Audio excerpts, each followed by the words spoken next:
Hello, everybody. Welcome back to our Team England player profiles content. The WTC is looming. We are very nearly there. It's I, your astropath, Tom Lohman, here once again to talk to the young gun. It's the young lad. It's the troublemaker of the England team. The other guys were asking whether I really wanted to dare to get him on an interview, but I trust him. I think he's going to behave himself. I'm here with the one and only Nassim Fouchane. Nassim, how you doing? I'm doing very well, Tom. Thank you for having me on. Oh, it's Hello, exciting. everyone. he's got his ring on as well. He's brought a ring with him. Do you want to explain what that is, Nas? Yeah, that's when England beat all of the other countries at Alpine.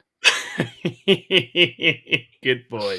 This is it. You might know that we've got a few players on the team who bring a very humble, measured energy. That's not what Nas is about. Nas is a character. Nas is wild. We love that about him.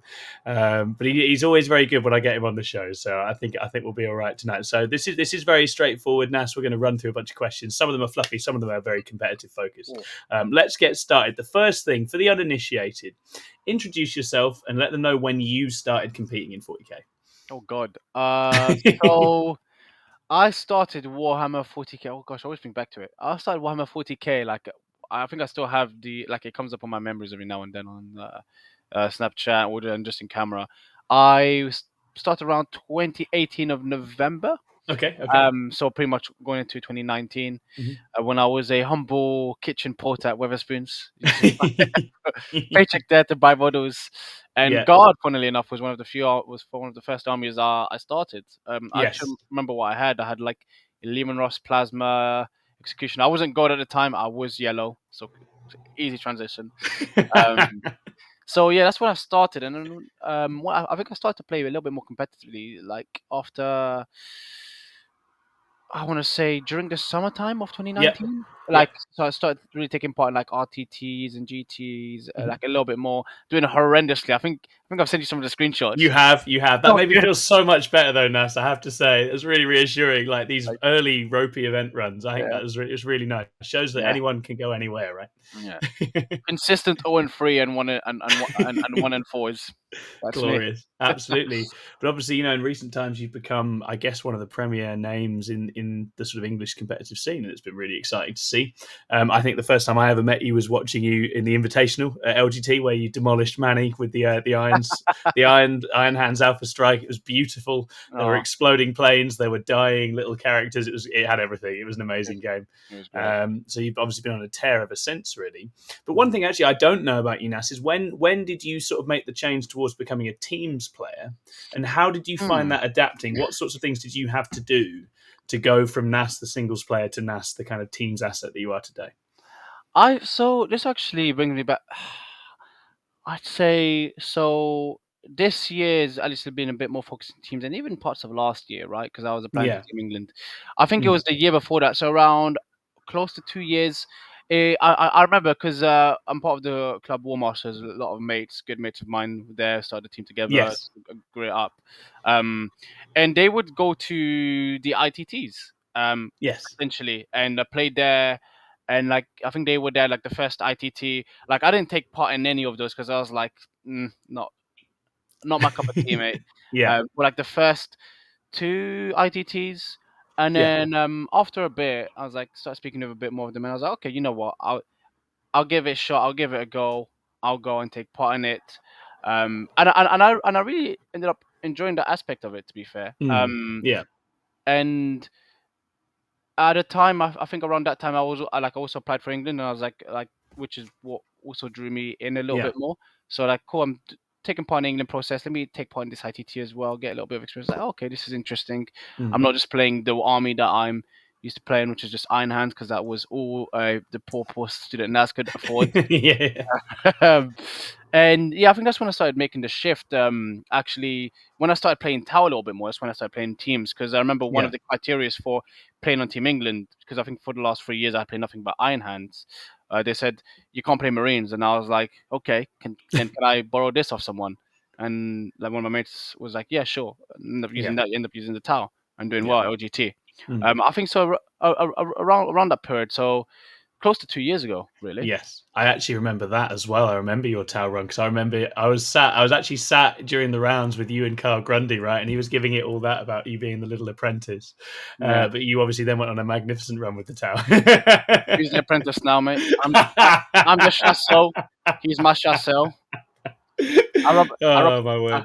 I rub his head for luck. We love But you, Carl, wherever you are. It was, but yeah, amazing. And I think that for me, that's one of my favorite things about teams is the way you transition away from the identity you have with particular armies to starting to see them almost as toolkits, right? You see different factions as toolkits that you can apply in mm, different ways, and your role in a wider team that's also a bit more meta proof than singles is, and it's actually a lot of fun. Once you start doing it, it's quite freeing, isn't it? In a mm, way, um, yeah, it's just very different, and it introduces different lists, concepts, and archetypes that mhm. you wouldn't very much see.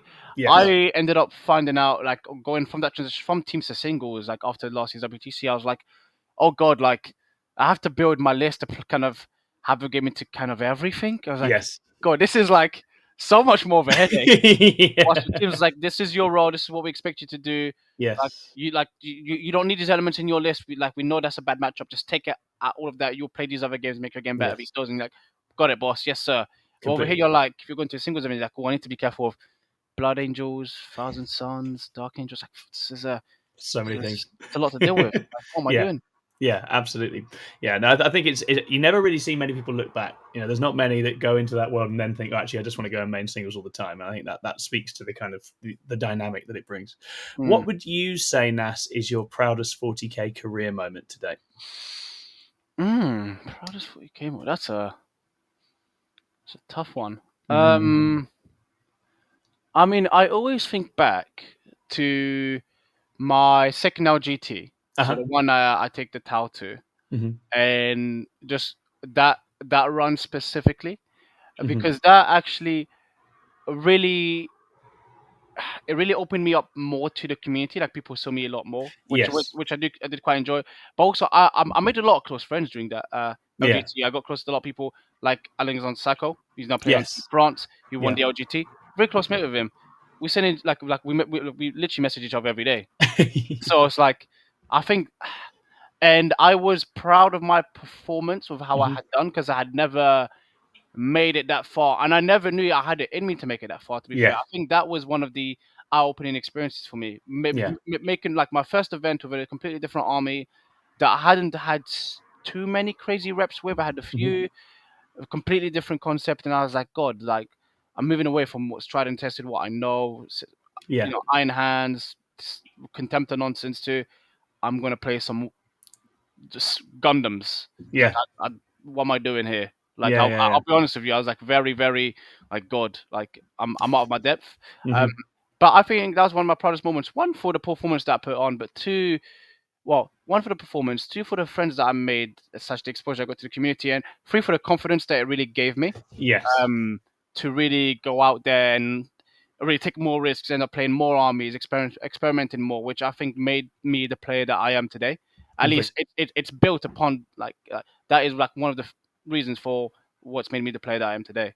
Yeah, And absolutely. And I think those moments, yeah, when you're trying something new or putting yourself out there a bit and pushing yourself out your comfort zone, you really start to feel that kind of bedrock of skills that you've gained, right? And all of the things actually there's like core skills and muscle memory underneath there Mhm. that's a lot more about a lot more than just whatever particular you happen to know, the best or whatever else. And I think again, once you see people starting to jump around and adjusting in the game like that, it's a really powerful skill to have. No, that's awesome, and that was a very impressive run as well. What now would you say is your favorite 40k army and why? Oh, my favorite 40K army. I will be honest Mm. with you. It is the it's So I was always tips and turning on this one, but for Hmm. me it would have to be the Blood Angels, and it's always been the Blood Angel faction, Okay. mainly because of the lore that they have around the like their Primarch with Sanguinius and how the Black Rage came Yeah. about, the Red Rampage came about, and like it's very sad when you actually look at Yes. it and when you really think about Yeah. it. Like, oh yeah, the Angry Marines, but way it's what happened is very sad. The whole reason why they descended to madness, why they have that like Mm. that built in first, like it's them, so they have like the very like very built like in-depth lore when you compare it to a lot of other Yes. factions such as the Iron Hands. Yeah. cold, efficiency, ruthlessness, etc., etc. Primarch's head chopped off, but it's like there's not much depth to it. There's like a surface level. I agree. Whilst the blood angels Yeah. is like there's that real depth. You know, they're craftsmen, they're artisans. Like their dad Mm, got killed for to save human, like to literally save the Imperium over mankind. So it's like yeah. it's very like it touches at the heartstrings a little bit. So they're I definitely agree. so they're Yeah, yeah, definitely my favorite army there. And then yeah, like they are my favorite army. There is a close yeah. second, I but think they are my favorite the army. lore is extremely compelling, and as you say, I think they've got that kind of tragedy, and as you say, they're also very relatable. Like the kind of humanity in that story is very very Hmm. real, isn't it? Yeah, it's Yeah. No, that's it's the humanity in human beings that you like. That yes. it's like they're supposed to be super soldiers, don't have any of these emotions, but the dad died. He's dead. Yeah. They're all angry. yeah. They've literally fallen for a curse. Like a Yeah. Yeah. shockwave Yeah. goes out when Sanguinius died. Like everyone felt it. It's there's Yeah. something compelling about it.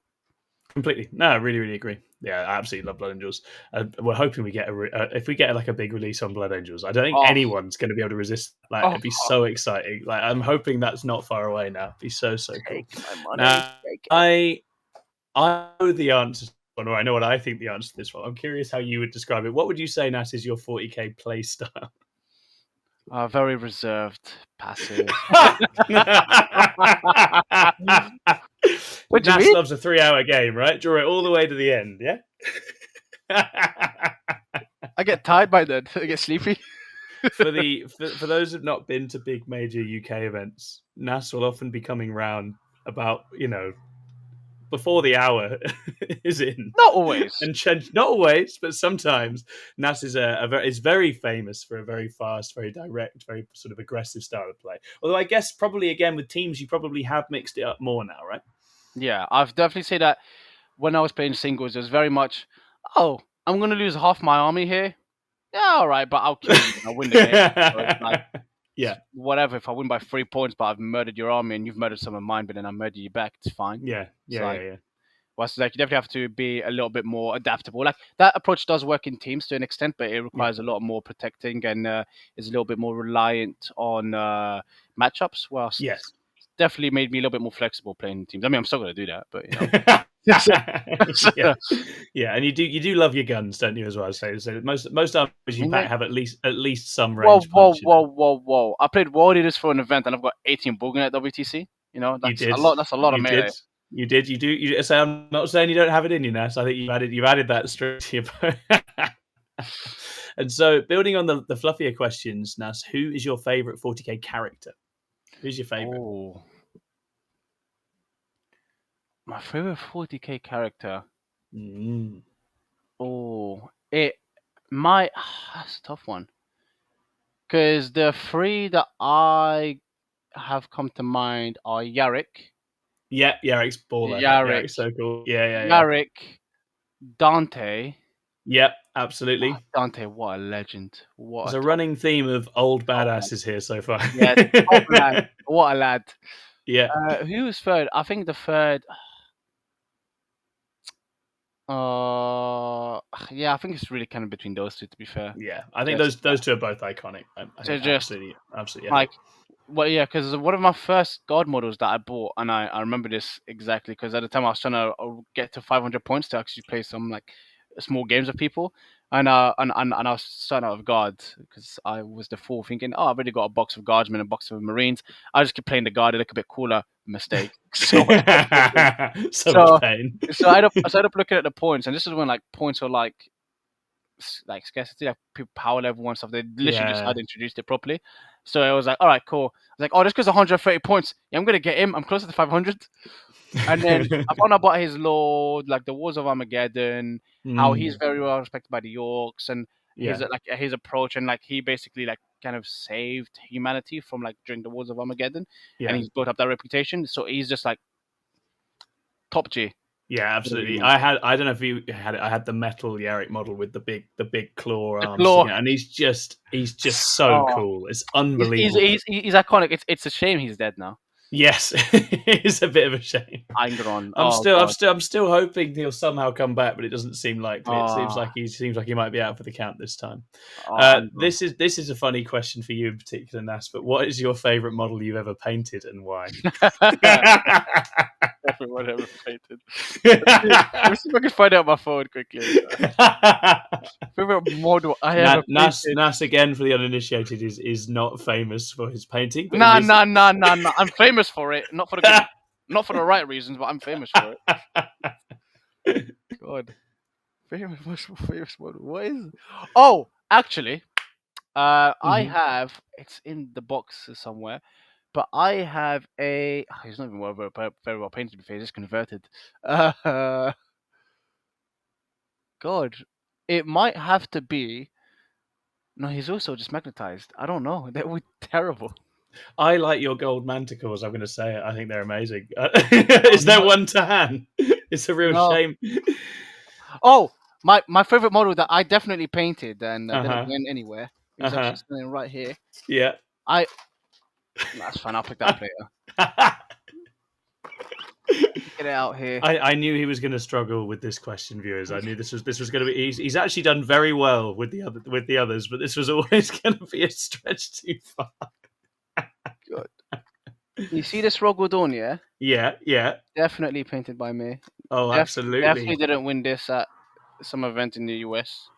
Oh, it's beautiful though. Do love a Rogel Dawn. Yeah, it's a shame that's shit. Here you go. There we go. Got a lovely Rogel Dawn. It's- No, that's very nice, and well done you for painting that all on your own, as Yeah, I you definitely did did. that. I take all the credit. I, Very, very good. Right. Okay. We're on can't our wait. final one now. If Oh, we're looking ahead to the WTC itself. What are you personally most excited about for this year's WTC? oh, I think to see the fruits of the labor that England has Yes. put in, because there has been a Yeah. lot of effort, and you've seen like a bit of it as well. It's been completely eye opening to me, the level of work that's involved. As I say, Yeah, and that was one of and the reasons I wanted to be involved this year, was to see what that takes. And my word, it's a it's a lot. lot. It's a It's a lot. lot, like a lot of effort compared to last year. I think last year we had 4 to 5 players that put in like a good amount of effort. Other three like timings and stuff. But I think this year every single player has put in a significant Yes, amount of effort. it's been They've huge. Yeah. they've made they've made a sacrifice. Mm. Like they, unlike every other team as well, right? Mm. Yeah. However, I want to see the fruits of our labor paid off, Yes. and that's Yeah. one of the things I'm quite excited to go and see. Completely. See how we perform, how different we are when we play, Yeah. how our results fare, for Yeah. better or for worse. I just want Completely. to see that. I think that is Yeah. what I'm going to be very interested No, in seeing. I think that's a really lovely way of looking at it, and I think that's, yeah, certainly as the sort of the cheerleader, that's exactly what I'm excited for as well. Like, just seeing it all unleashed now, I can't wait. I think it's going to be great, and there's a really good vibe in the team itself, and Yeah, I'm also just excited to see that. I think it's going to be great to have that really well bonded unit out there having a great time together. So I think correct. it's going to be awesome, and we'll Tuesday, see. And you'll be, yes, not far away now. Tuesday, The mate. Bullgrin are ready to go. It's going to be excellent. All They right, are. Nassim, thank you so much for coming on. Thank you to you, the listener, for tuning in. That was a lot of fun, actually. And we Yeah. will be back again very soon. Got the rest of the team to work through over the coming days. And obviously, yep, do hit like and subscribe. Go and follow all the Team England socials, and keep on supporting everything that they're doing. And we'll keep you updated over the course of the event itself. All right, we'll see you all again next time. Bye bye. See you.